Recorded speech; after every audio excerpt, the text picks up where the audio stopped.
Page 129, Chapter 16. I watched as the lunch lady slapped food onto trays. They're like artists, right? Joe asked, sliding his tray down. Like Jackson Pollock in hairnets. Who's Jackson Pollock? I asked, nodding at the green blob a lunch lady offered. He was a painter, Joe said. He worked by dripping and splashing paint on his canvases. Who knew you were such an art nerd? I said.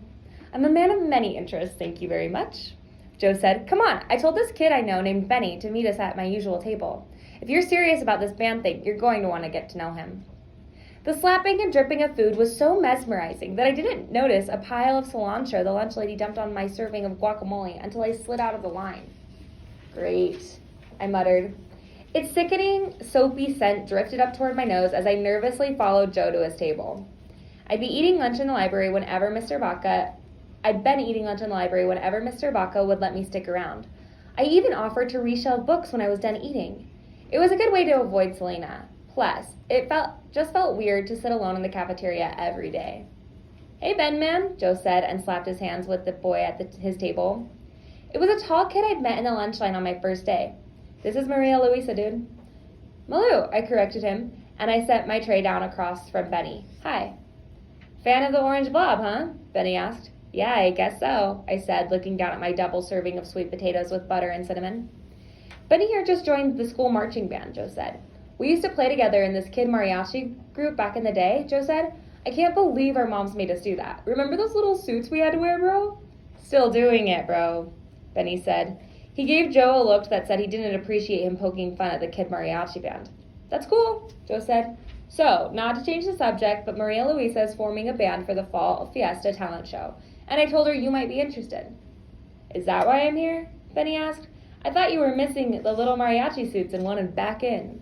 Joe gave him a guilty grin. What do you play? I asked. Benny's black instrument case sat on the floor between us. Trumpet, Benny said. Do you play anything else? I knew beggars couldn't be choosers, as Mom liked to say, but I had to ask. What the band needed was drums, not trumpet. Seriously? Benny asked, shaking his head. I started to pull out the tiny cilantro leaves that were ruining my perfectly good guacamole. If you ever want to torture me, just force-feed me cilantro. My mom jokes that it's my diluted Mexican genes that make it taste soapy to me. If you don't want those, you can drop them here, Benny said and pointed at his tray. I flicked the leaves onto his tray with my plastic spork. Auditions are next week, I said. We don't have a lot of time, so we need to know now. Actually, I was kind of thinking of playing with some of the kids from band class, Benny said. Come on, old pal, Joe said. We could really use a musician like you. Joe gave Benny what I assumed was his sad puppy dog face. I put my palms together, pleading, and smiled, hopefully. I didn't know Benny, but I really wanted this band to happen. Benny looked between me and Joe like we were pathetic, then shrugged. What's your plan? He asked. Yes! Joe held out his fist for us to bump. I'd never bumped fists with anyone, but Benny had bumped one, so I did the same. Well, I guess we need a name for starters, I said. Oh, how about Los Rudos? Joe asked. That's good, right? Yeah, Benny said. We can wear lucha libre masks like Mil Mascaras and Rey Mysterio. Why would we do that? I asked. Dude, Joe said, shaking his head. Los Rudos are the bad guys in wrestling. Oh, I said. I don't know. It probably gets really hot in those masks. The atomic fireballs, Benny said, holding up a red-hot candy before popping it into his mouth. I kind of like that. I said it's punky. I opened a notebook and wrote down the names we'd come up with so far. Botched manicure, Joe asked. I read it in a magazine at the dentist's office. It sounded gnarly. Gross, I said, but I wrote it down anyway. What about Dorothy and the Flying Monkeys? I asked, like in The Wizard of Oz. And I assume we're the Flying Monkeys? Joe asked. He and Benny looked at each other and frowned, but I smiled as I wrote it down, picturing Joe and Benny in those funny little hats and jackets. We didn't get a chance to move on to the next suggestion because Selena walked up with Diana and a couple of boys in tow. They all wore matching candy necklaces, even the boys, like a pack of clones that escaped from Willy Wonka's factory. Looks like you found your table, she said. I warned you. You always say the nicest things, I said, closing my notebook. I saw your name on the audition sign-up for the talent show, Selena said. I hope you aren't seriously thinking of entering. What if we are? Joe asked. We?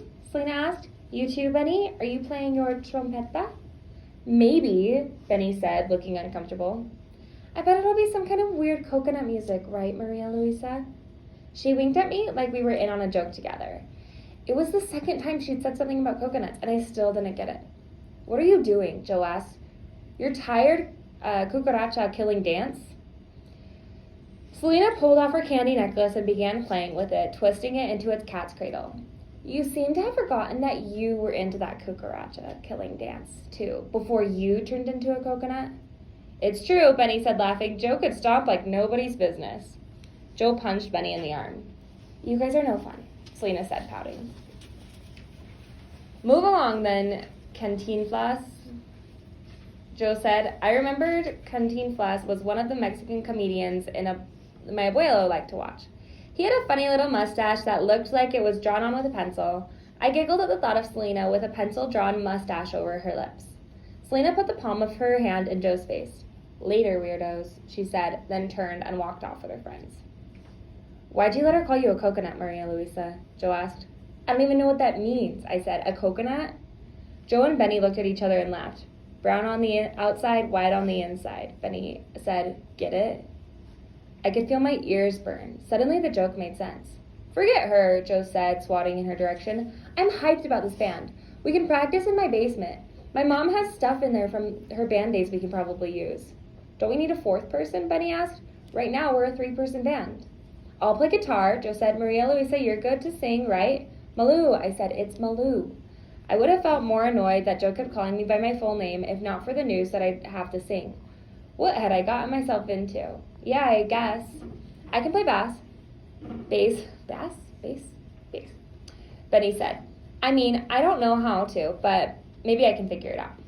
We'd need a drummer too, I said. Don't forget a name and a song, Joe said. And probably some skill, Benny added. Thanks for the reminders, I said. I bit into my quesadilla, wondering if this would be too much work for a group with zero experience. Hey, why don't we mess with Selena and call ourselves the Coconuts? Joe asked.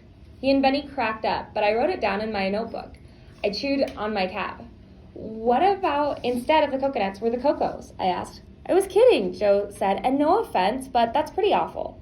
No, it's not. I said it's short for Coconuts, but it's also like the Go-Go's, you know, that band from the 80s?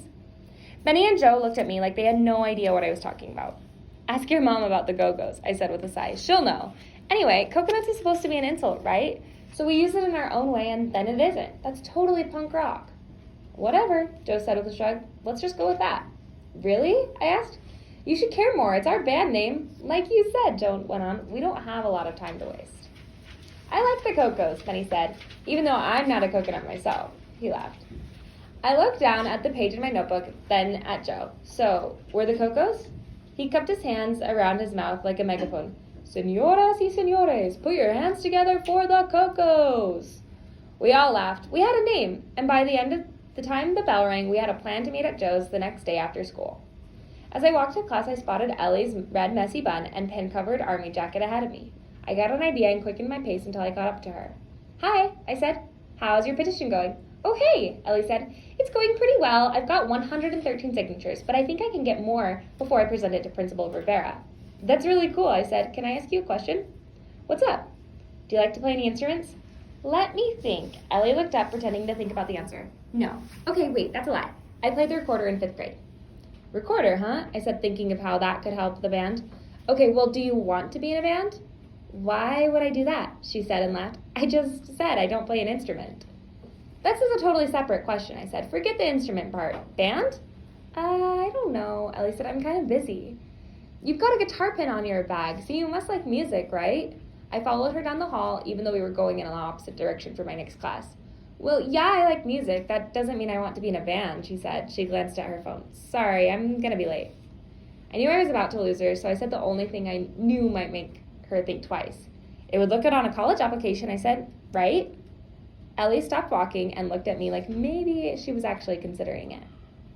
I'm putting together a band for the talent show, I said. We need a drummer. I can't play drums, she said and waved. We'd reached her classroom and she turned to walk inside. Good luck with your band. Wait, I said. What if I help you get signatures for your petition? Ellie turned around. Yeah? I help you, you help me, I asked. How will I be any help to you? Ellie asked. For the 100th time, I don't know how to play any instruments. I thought about what Dad always said. You think every musician that's ever lived had a formal lessons? If you want to do it, you'll find a way. You'll learn, I said. We'll help you. We? The band, I said. By next week? Ellie looked dubious. Yeah, I said. Don't worry about it. You in? Ellie looked at me like she was thinking about something else. Maybe which Ivy League schools offer she would accept. Okay, 30 signatures, she said. That will bring me closer to 150, then we have a deal. She unzipped her backpack and pulled out her clipboard. I took the signature sheet Ellie held out for me. Just 30? I asked. No problem.